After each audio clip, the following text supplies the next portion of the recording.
Today I'm going to be talking about a mask that I acquired recently. This one was kind of a train ride to buy because there's some things where you think it's a good idea, and then the key bit of logic that you based your decision around turns out to be not true, false, and then after that you kind of sit there for a bit and it's like, well, this sucks, and it's like, well, actually, okay, so you bought it and you realized it was important, but for different reasons, and that's kind of what this was. Now, some of you older collectors, and maybe some of you younger ones, are familiar with the ongoing theory of black GP5s. Sorry, black GP4s, God almighty. Black GP5s exist. I'm not saying those don't. No more GP5s with black face pieces. Not my business. Anyway, the point is we're talking about this today, which I know that this face piece is called the M-49. But anyway, we'll get to that in a sec. The point that I want to talk about is the concept of GP4 kits, or face pieces that very similar in appearance to this one, but are black instead of green, or the World War II gray rubber. And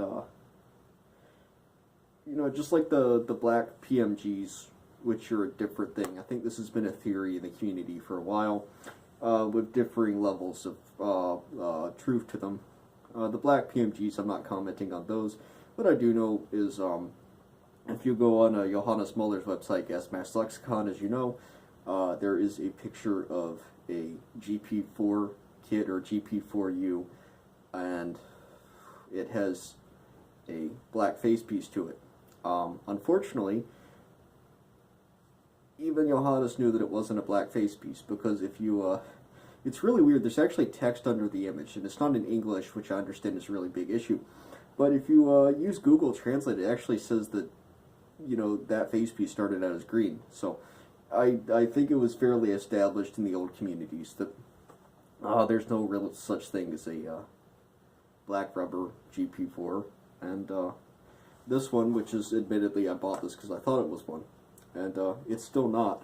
Now, this is going to be a little bit difficult to show you, and it might take a little bit of finagling here, but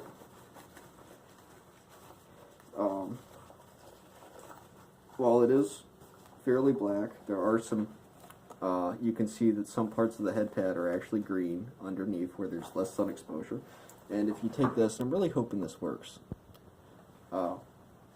is that if you look right down in here, hopefully, I can't really see what I'm doing too well, it's actually a very dark green, like right here, right this area here, it's actually a very dark green.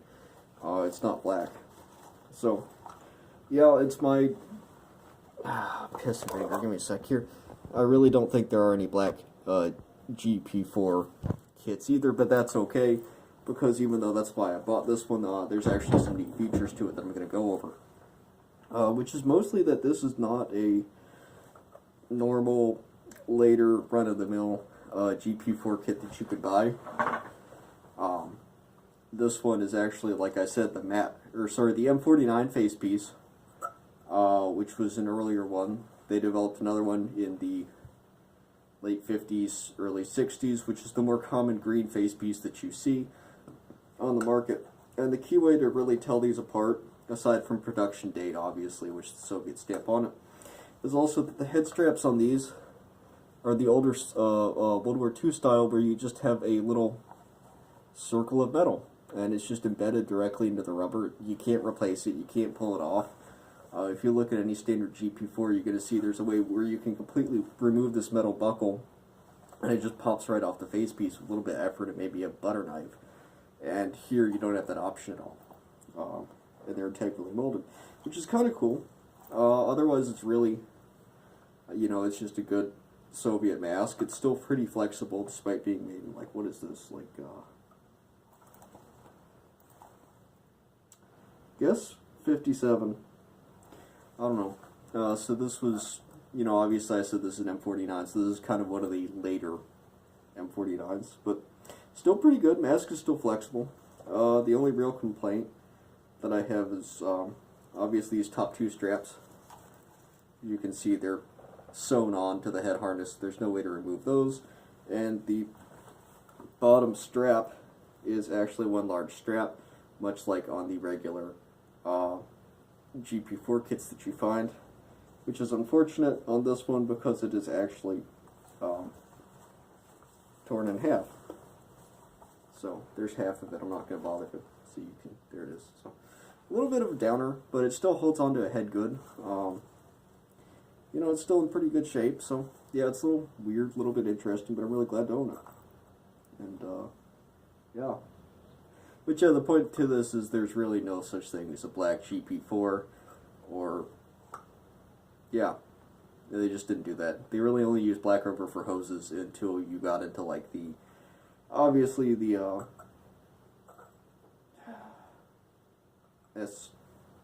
SM62 series. I don't know. I can't retain that information. Look, you guys know what I mean for the 62 face piece, the one that you see with GP5 kits. That's the point I'm getting is really until that you didn't really see any black Soviet face pieces. Which I'm probably wrong about too, but that's okay, because it's not really my job. And, you know, if someone wants to correct me, I'll probably eventually remake this video in 5 to 10 years after the misinformation I'm providing right now is thoroughly disseminated and believed by a good number of people who are too lazy to do research themselves. Thank you for watching.